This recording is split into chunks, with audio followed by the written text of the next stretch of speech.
Hi. What's up mga bay? Ito na naman tayo, nabudolan naman tayo ng shop. Meron tayong i-unbox ngayon na product from Highten. Ito ay ang power knob na TPE materials, 24mm at saka yung haba niya naman is 36.5mm. Bigat naman niya is 10 grams lang. Mag-i-install tayo ngayon at saka kung gusto nyong bumili nito, ilalagay ko po yun sa comment section yung link. I-install natin siya sa Banford C3000 series. Lightweight. So I think this is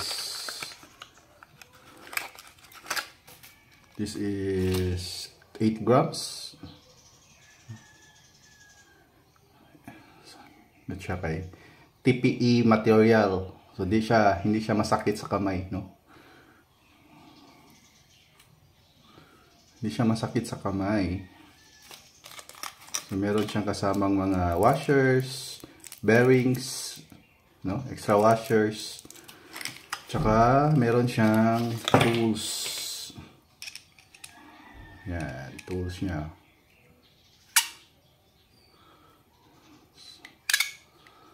So isa rin to sa maganda sa na product aside sa Gumixus.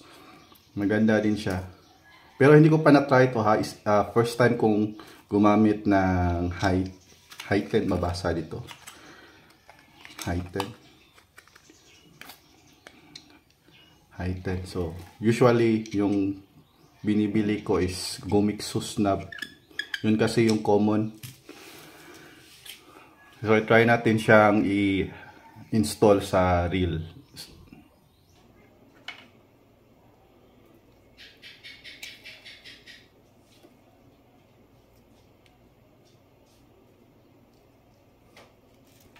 So ito po yung stock ng knob ng Shimano Banford 3000 series. Naka T-shape po siya. So medyo mabigat po siya kasi malaki. Kaya bumili ako ng medyo magaan at saka madaling gamitin. So meron pong instruction kung paano to i-install, no?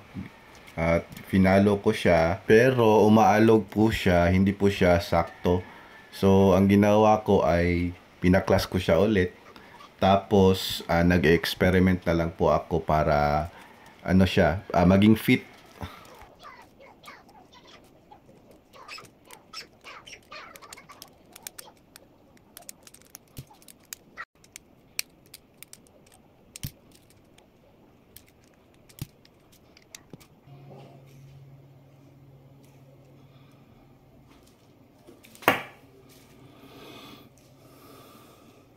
Una guys is napaka talaga niya, no?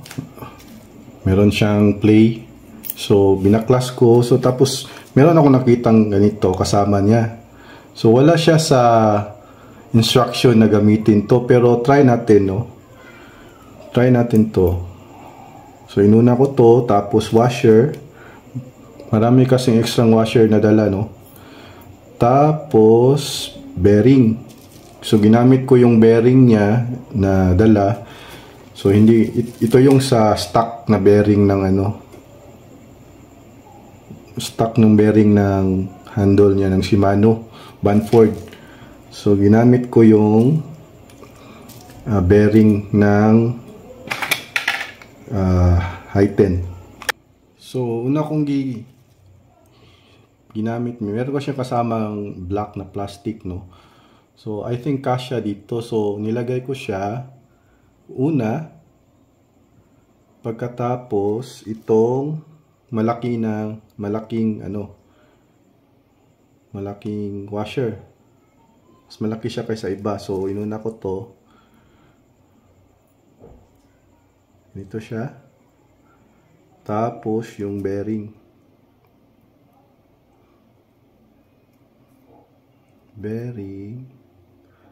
Tapos yung niya, handle.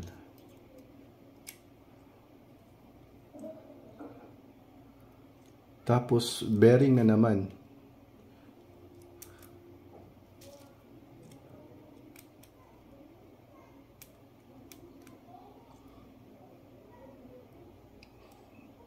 Dapat ma-shoot natin.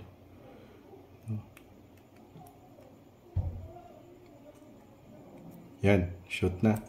Tapos, nilagyan ko ulit siya ng yung screw niya, nilagyan ko ng washer. Washer na naman. Bago ko siya ipasok sa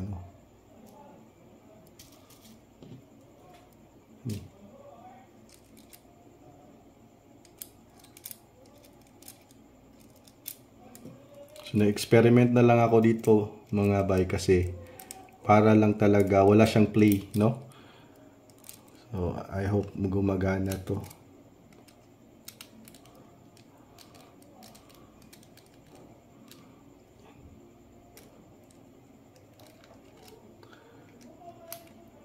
First time ko tong gumamit ng ganitong product.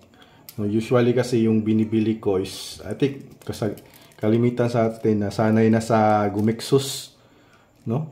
Ako, dati Gumixus yung gamit ko. Pag bumibili ako ng handle or knob, Gumixus talaga yan. So, ito naman is ibang brand na naman itong ginagamit natin.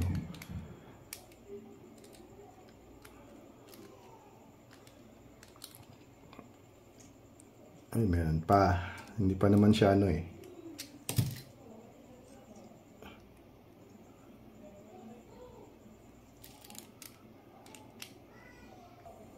Yun, wala na siya Itaw wala na siyang play.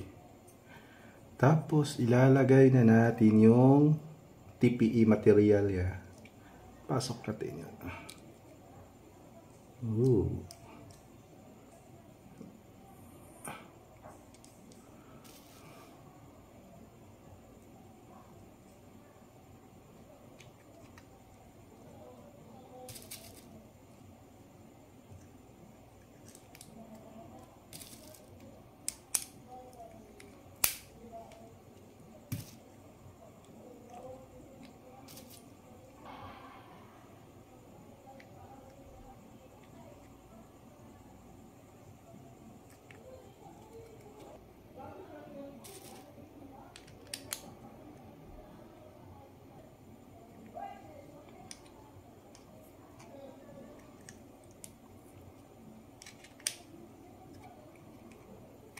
Ayun.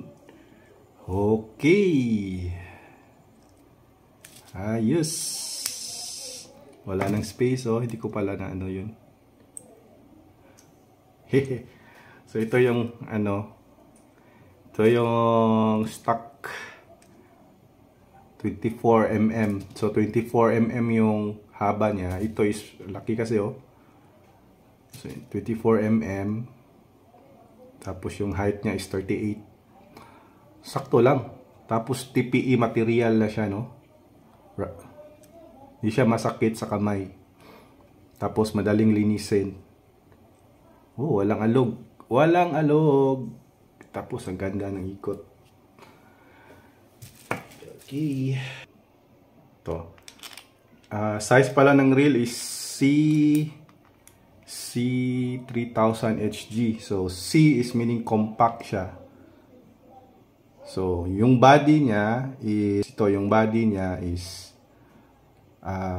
yung size ng 2,500, 2,500. Pero yung spool niya is, pang 3,000 talaga. Yan, sakto lang, match ng color niya, Yung bagong Banford kasi na 2024 is wala masyadong red.